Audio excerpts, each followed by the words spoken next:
नमस्कार प्रिय साधकों। पिछले गुरुवार हमने भगवत गीता के अध्याय 11 विश्वरूप दर्शन योग के श्लोक 1 से 10 का अध्ययन किया था।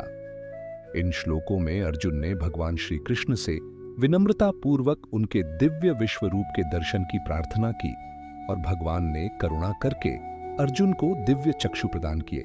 संजय के माध्यम से हमने यह भी जाना कि वह विश्वरूप अनंत मुखों, नेत्रों, दिव्य आभूषणों और अद्भुत तेज से युक्त है, एक ऐसा रूप जिसमें संपूर्ण ब्रह्मांड समाहित है। यहीं से अर्जुन के जीवन का सबसे गहन और निर्णायक अनुभव आरंभ होता है। आज हम अध्याय 11 के श्लोक 11 से 20 का अध्ययन करेंगे।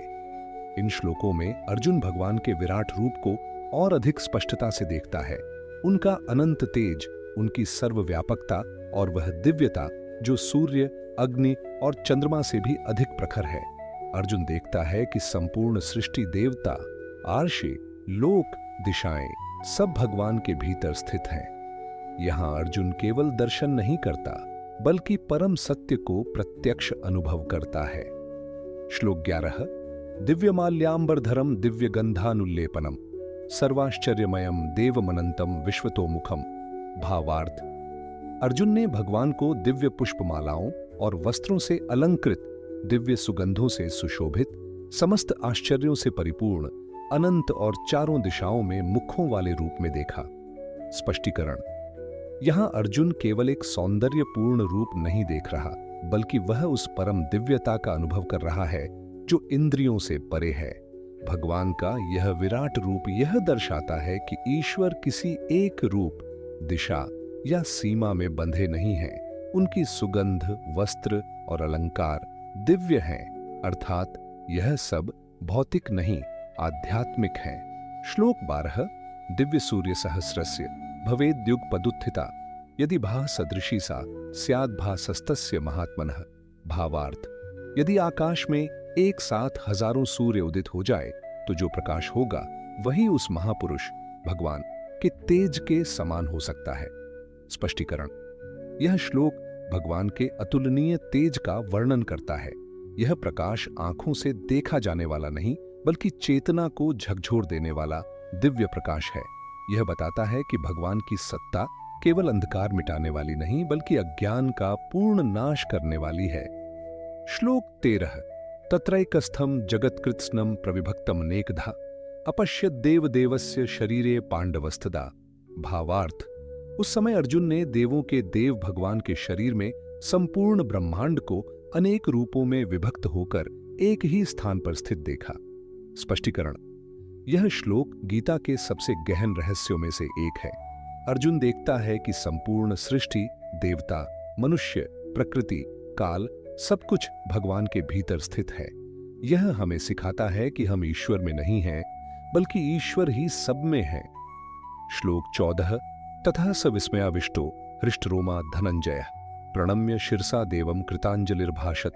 भावार्थ, तब विस्मय से अभिभूत रोमांचित अर्जुन ने भगवान को सिर झुकाकर प्रणाम किया और हाथ जोड़कर बोलने लगा। स्पष्टीकरण, यह अर्जुन की अहंकार शून्य अवस्था को दर्शाता है। ज्ञान का वास्तविक परिणाम विनम्रता होता है। यहां अर्जुन योद्धा नहीं, शिष्य नहीं बल्कि पूर्णतः समर्पित भक्त बन जाता है। श्लोक 15 अर्जुन उवाच पश्यामि देवांस्तव देव देहे सर्वांस्तथा भूत विशेष संघान ब्रह्माणमीशम कमलासनस्थम ऋषींश्च सर्वानुर्गांश्च दिव्यान। भावार्थ, अर्जुन ने कहा, हे देव, मैं आपके शरीर में सभी देवताओं को, समस्त जीवों के समूहों को, कमलासन पर स्थित ब्रह्मा को, सभी अर्षियों और दिव्य नागों को देख रहा हूं। स्पष्टीकरण, अर्जुन अब यह समझ चुका है कि जिसे हम अलग अलग देव, शक्ति या सत्ता मानते हैं वे सभी एक ही परम सत्य के विभिन्न रूप हैं। यह श्लोक एकत्व का सर्वोच्च दर्शन प्रस्तुत करता है। श्लोक 16 अनेक बाहुदर वक्त्र नेत्रम पश्यामि त्वाम सर्वतो नंत रूपम नान्तम न मध्यम न पुनस्त्वादिम पश्यामि विश्वेश्वर विश्वरूप। भावार्थ, हे विश्वेश्वर, मैं आपको अनेक भुजाओं, उदरों, मुखों और नेत्रों से युक्त चारों ओर से अनंत रूपों में देख रहा हूं। मैं न आपका अंत देख पा रहा हूं, न मध्य और न ही आदि, स्पष्टीकरण। यहाँ अर्जुन को ईश्वर की अनंतता का प्रत्यक्ष अनुभव हो रहा है। भगवान किसी आरंभ, मध्य या अंत में सीमित नहीं है, वे कालातीत हैं। यह श्लोक बताता है कि ईश्वर को सीमाओं में बांधना असंभव है। वे हर दिशा, हर रूप और हर अवस्था में विद्यमान हैं। श्लोक 17। किरीटिनम गदिनम चक्रिणम छतेजो राशिम सर्वतो दीप्तिमंतम पश्यामि त्वाम दुर्निरीक्ष्यम समन्तात् दीप्तानलार्कद्युतिम प्रमेयम। भावार्थ, मैं आपको मुकुट, गदा और चक्र से युक्त, चारों ओर से दीप्तिमान, अग्नि और सूर्य के समान प्रज्वलित तेज से युक्त और देखने में अत्यंत कठिन अपार रूप में देख रहा हूं। स्पष्टीकरण। भगवान का तेज इतना प्रखर है कि साधारण दृष्टि उसे सहन नहीं कर सकती।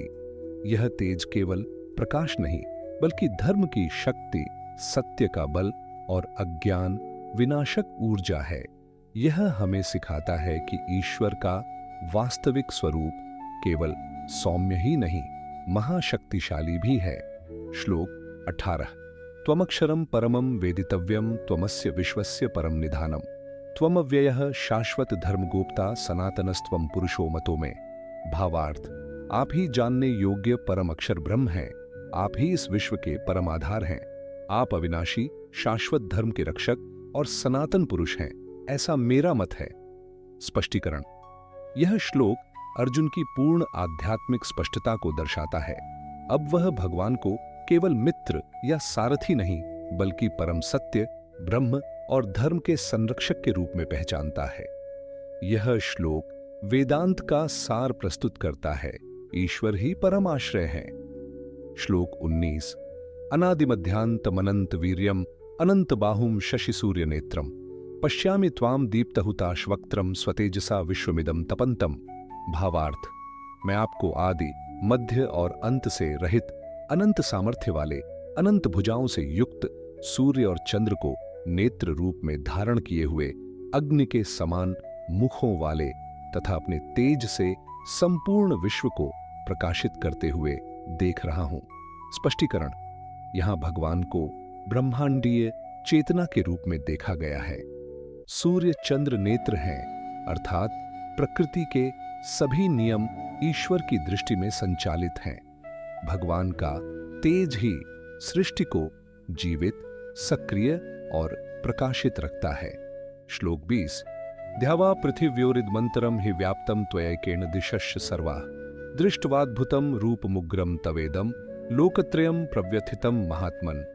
भावार्थ, हे महात्मन, आकाश और पृथ्वी के बीच का यह संपूर्ण अंतराल तथा सभी दिशाएं केवल आपसे ही व्याप्त हैं। आपके इस अद्भुत और उग्र रूप को देखकर तीनों लोक भयभीत हो रहे हैं। स्पष्टीकरण। भगवान की सर्वव्यापकता यहाँ स्पष्ट होती है।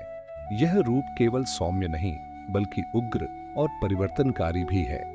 यह हमें सिखाता है कि ईश्वर केवल शांति का प्रतीक नहीं, बल्कि सृष्टि संरक्षण और विनाश दोनों की शक्ति है। निष्कर्ष। आज के श्लोक हमें यह सिखाते हैं कि ईश्वर किसी एक रूप या सीमा में बंधे नहीं हैं। वे आदि, मध्य और अंत से परे हैं। संपूर्ण सृष्टि उन्हीं से उत्पन्न है और उन्हीं में विलीन होती है। अर्जुन का विस्मय, श्रद्धा और पूर्ण समर्पण हमें यह संदेश देता है कि सच्चा ज्ञान अहंकार नहीं, विनम्रता को जन्म देता है। जब मन शुद्ध होता है, तभी दिव्यता का दर्शन संभव होता है।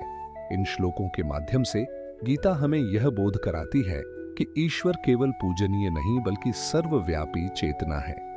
अगले गुरुवार हम अध्याय 11 के श्लोक 21 से 30 का अध्ययन करेंगे।